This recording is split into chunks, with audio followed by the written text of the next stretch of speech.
Because over the last couple of days, we've seen the horrific aftermath of a barbaric terrorism attack by Hamas on Israel. Very little information now emanating from Gaza. It's a siege where Israel is concerned of Gaza. I want to cut across immediately to Rami Al-Meghari. He is reporting for us from the Gaza Strip.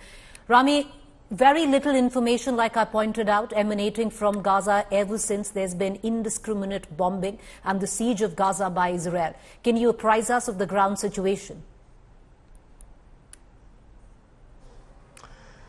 The situation on the ground in Gaza is very terrible for the time being, as Israeli warplanes have massively targeted different and various multiple locations in the Gaza Strip, including residential buildings with buildings as high rises. The different high rises have been pounded to the ground for now, leaving many people outside in the streets because they are being homeless now. Residential buildings in different parts of the territory, like refugee camps, like what happened earlier today in the Shad refugee camp, when an Israeli raided a house, leaving behind or reclaiming the lives of 15 family members in the same house, and injury of many other neighbors, including the destruction of the house and partial destruction of the buildings nearby.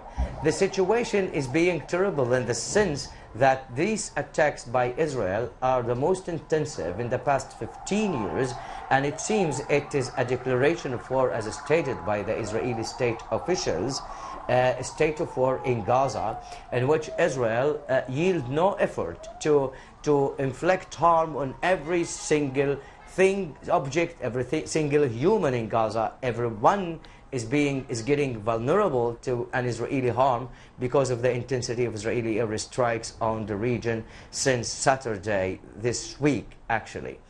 The electricity, sorry, let me just hint at the estimations by the health ministry that about 1,500 Palestinians, including hundreds of women and children, have been killed, and 6,000 others, almost 6,000 others have been injured due to the Israeli fire that has hit the coastal enclave, the tiny coastal enclave, for the 6th day in a row for the time being.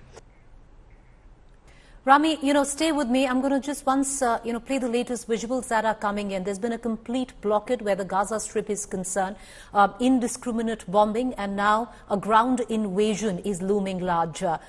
This video, heartbreaking, heartrending, of a young man taking the body of his 2-year-old son who's dead.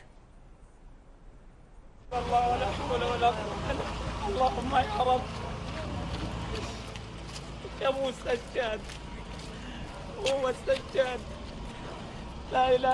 want to cut across back to Rami as these heartrending visuals continue to pour in. And yes, viewers, they're pouring in from either sides of the divide, Israel and Gaza. Till now, very little information was emanating from the Gaza Strip after the siege by Israel.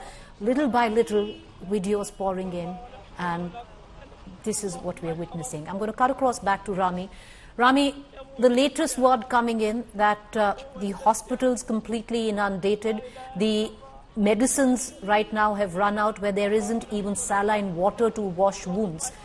Can you, get us up to speed in terms of the humanitarian crisis unfolding in Gaza? I want to refer here to the hospital situation, in Gaza. Officials within the health ministry surely suggest that the health system in Gaza will likely collapse in the upcoming days. One of the health officials literally told me that what they used to use in one day, in 1 month, they use it now for 1 day. I mean the supplies, the medical supplies, the essential equipment, the essential medicines, and other medical items, because of the intensity of the strikes and the capacity of the hospitals in Gaza is not that able to to deal with the high amount or great amount of casualties coming over to hospitals like Al-Shifa Hospital, the key Shifa Hospital in Gaza City.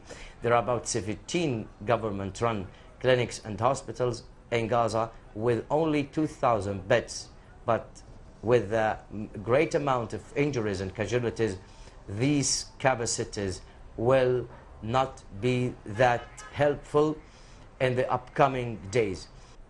Rami, thank you for joining us. I hope you're safe. I hope your family is safe. We're going to continue to connect with you for the latest information that's coming in. I just want to quickly shift into the latest news break that's just filtering in as I speak.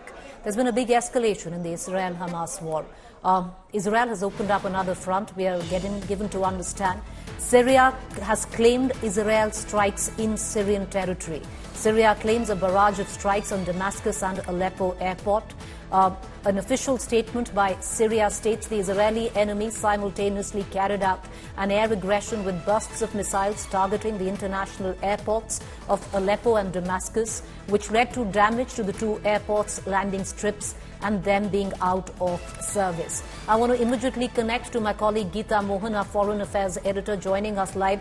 Geeta, would you get us up to speed with this latest news break? In this effect, now Israel is practically fighting on three fronts. Hamas in Gaza, you have the south of Lebanon, and now, as per Syria, they've opened a front in Syria as well.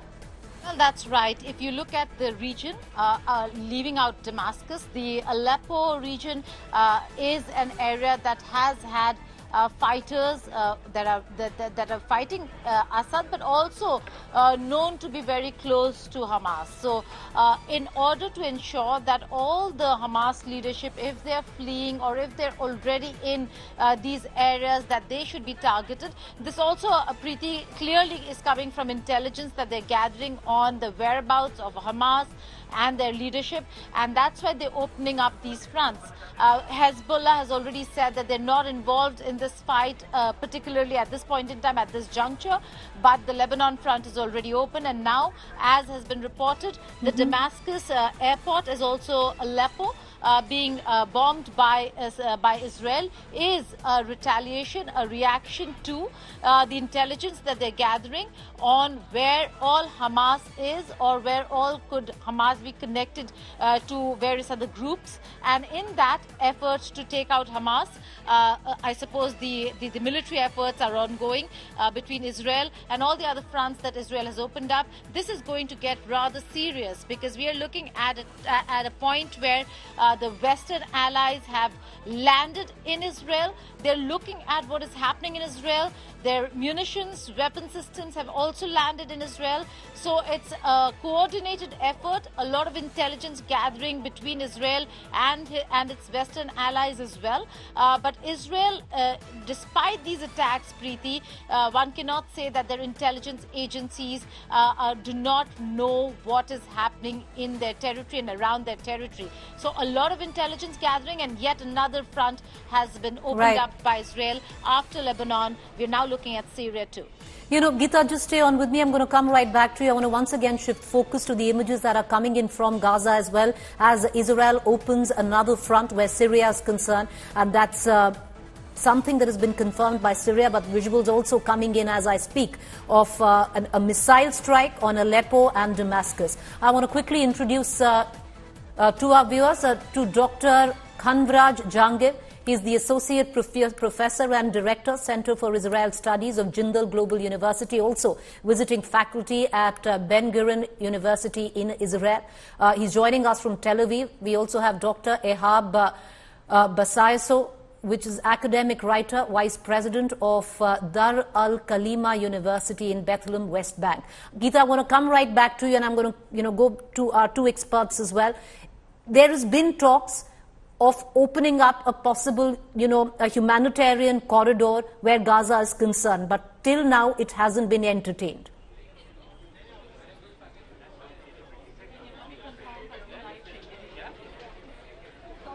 Geeta, that question's for you.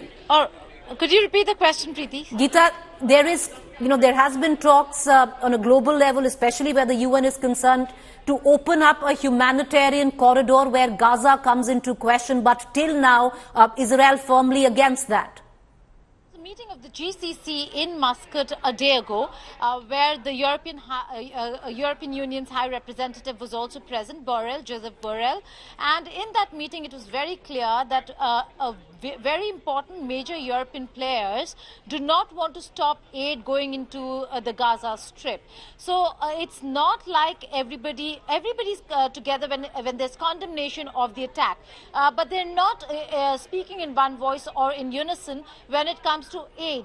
There are certain countries that have banned and stopped aid to Palestinians, but there are major countries who are not willing to ban and stop aid. So there is a difference there, and in that we still see that Egypt has closed the Rafah crossing, the Rafah border, the only crossing, Preeti, between the Gaza Strip and another country apart from Israel. Israel has blocked the entire area. There is no food, electricity, water. It is the people over there living in dire straits. So it is a very difficult situation for civilians living within Gaza Strip. 2.2 million population within a 365 square kilometer space, and with no electricity, water or food. Things are going to get very difficult. The international community will have to step in. Well, especially when there are now fears of a ground invasion looming large on the Gaza Strip, things will get more difficult. Appreciate you joining us, Geeta, Foreign Affairs Editor. I want to quickly cut across to our two experts. Appreciate the patience. Dr.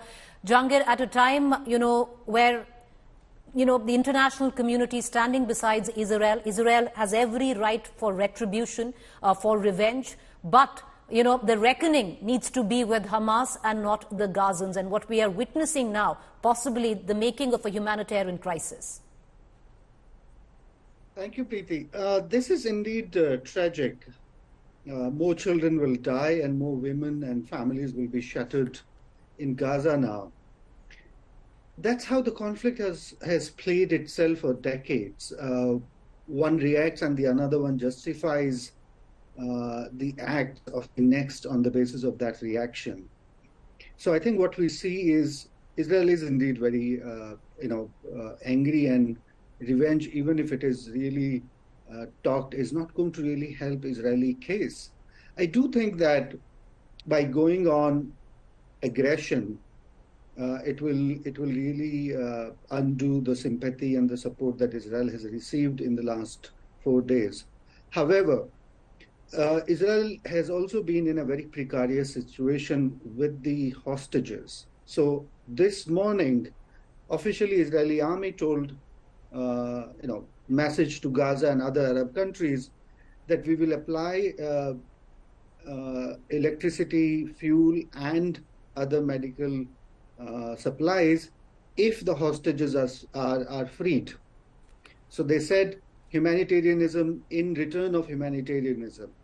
So I think what Israel has played it out is that rather than coming under the bargain of Hamas and Islamic Jihad and Hamas on the day one at the evening said, we will release the hostages if Israel agrees to release all their prisoners in Israeli jails. And now Israel is saying, we will let every humanitarian aid come in, provided you release the hostages. So it's actually a bargaining tactic right now, but you are right, there is a great human cost to it. Dr. Rehab, I want you to come in and weigh in on this. What we are seeing is a tragedy of proportions unimagined. At this juncture, with what has gone down over the course of the last 3 days, if Israel has extended, the opportunity to let aid come in at the exchange of, hostages, maybe that should be entertained by Hamas.